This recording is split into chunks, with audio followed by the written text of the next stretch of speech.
Good day everyone, my name is Giancarlo Maro. So, in the light of the recent earthquake, aftershocks, and typhoon affecting northern Cebu, we continue our asynchronous learning to prioritize safety. Today, I've been talking about four major ethical theories: deontology, utilitarianism, virtue ethics, and social contract theory, and how they help us understand real issues happening right now in the Philippines. These stories aren't just classroom ideas. They help us think about moral decisions, leadership, and the responsibility of both government and citizens,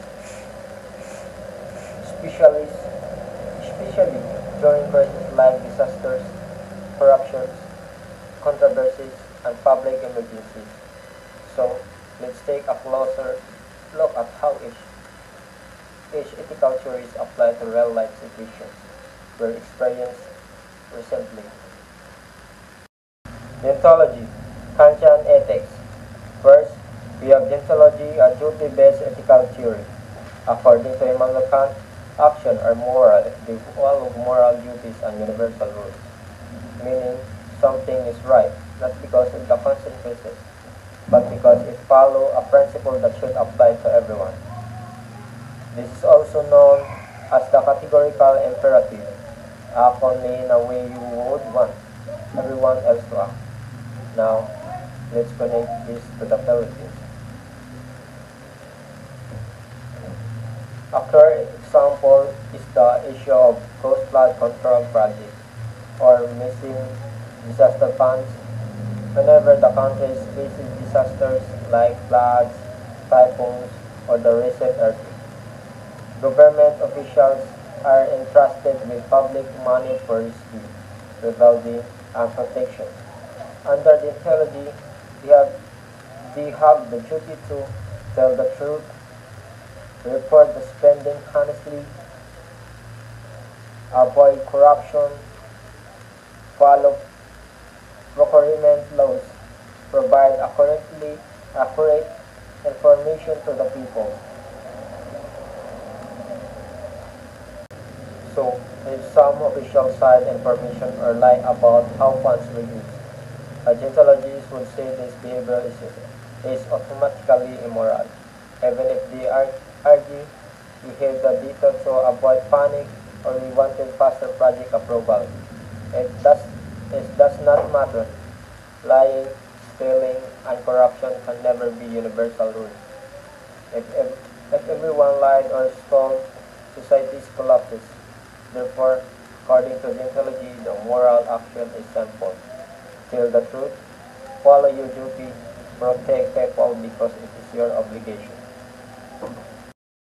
The second ethical framework is utilitarianism, also known as consequentialism.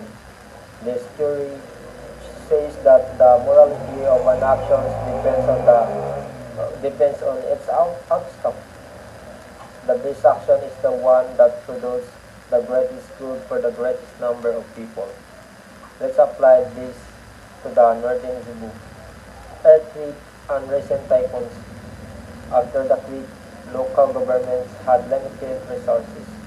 Ambulances, rescue teams, medical staff, food packs. They were forced to decide which barangay to evacuate first, where to, where to send doctors, which town should receive relief goods immediately, which area should get priority cleaning and repair. Utilitarian approach says leaders should focus on action that save the most lives and reduce the most suffering. That means evacuating the most densely populated danger zones, prioritizing towns with collapsed houses or injured residents, sending medical teams to overloaded hospitals, delivering relief supply to the largest evacuation center first. Some people in the lower-risk areas may receive help later, but utilitarianism explains that the priority is maximum total well-being.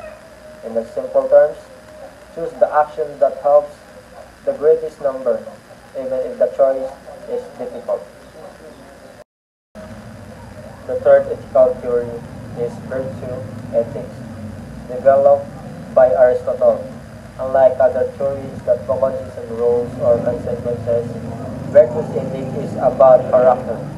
It asks, what kind of person should I be? Virtues are qualities like compassion, courage, honesty, integrity, generosity, responsibility. We can see virtue ethics clearly in the responses of ordinary Filipinos during disasters. For example, right after the Cebu earthquake, rescue volunteers entered unsafe structures to save trapped individuals. That courage. Youth groups and churches organized donations right for evacuees. That generosity. Local leaders personally visited evacuation centers, listened to concerns, and updated residents' honesty, and that's compassion and integrity. Teachers would continue distributing modules despite damaged schools, showed responsibility. These actions are moral not because of the rules of outcomes, but because they reflect good character. On the other hand, leaders who ignore warnings, blame others, or hide the truth demonstrate lack of virtue, even if they technically follow the law. On the other hand, leaders who ignore warnings, blame others, or hide the truth demonstrate lack of virtue, even if they technically follow the law. Virtue ethics asks us to act based on who we want to be. Be a good person, show courage, honesty, and compassion, especially during crisis. Finally, we have social contract theory. This theory says that governments gain their authority because citizens give their consent. In return, the state must provide protection, order, and services. If the government fails to deliver the trust between citizens, and the state is broken, and legitimacy weakens. This is very relevant in the Philippines today, when issues like ghost flood control projects, misuse of public funds, or questionable national policies arise.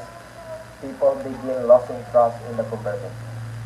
The social contract is weakened when citizens feel unsafe, funds meant for disaster protection disappear, leaders act without transparency, people believe the government is not fulfilling its responsibility. During disasters, the state must give accurate warning, organize evacuations, and use funds properly. If it fails, citizens may protest, demand audits, or lost faith in leadership. According to social contract theory, government must protect the people and act transparently to maintain trust. These four ethical theories give us different but equally important view of understanding moral leadership during crisis. Deontology tells leaders to follow duties and moral roles. Utilitarianism tells them to maximize benefits for the greatest number. Virtue ethics remind us that good characters create strong leadership. Social contract theory show us that government must earn public trust by being accountable. In times of disaster like the Cebu earthquake or recent typhoons, these ethical ideas help guide decisions that protect lives, build trust, and strengthen our communities. By reflecting on these theories, we learn what ethical leadership looks like and why it matters so much in Philippine society today. Okay? Thank you for listening, and may we all continue working toward a more ethical and resilient community. Thank you, everyone.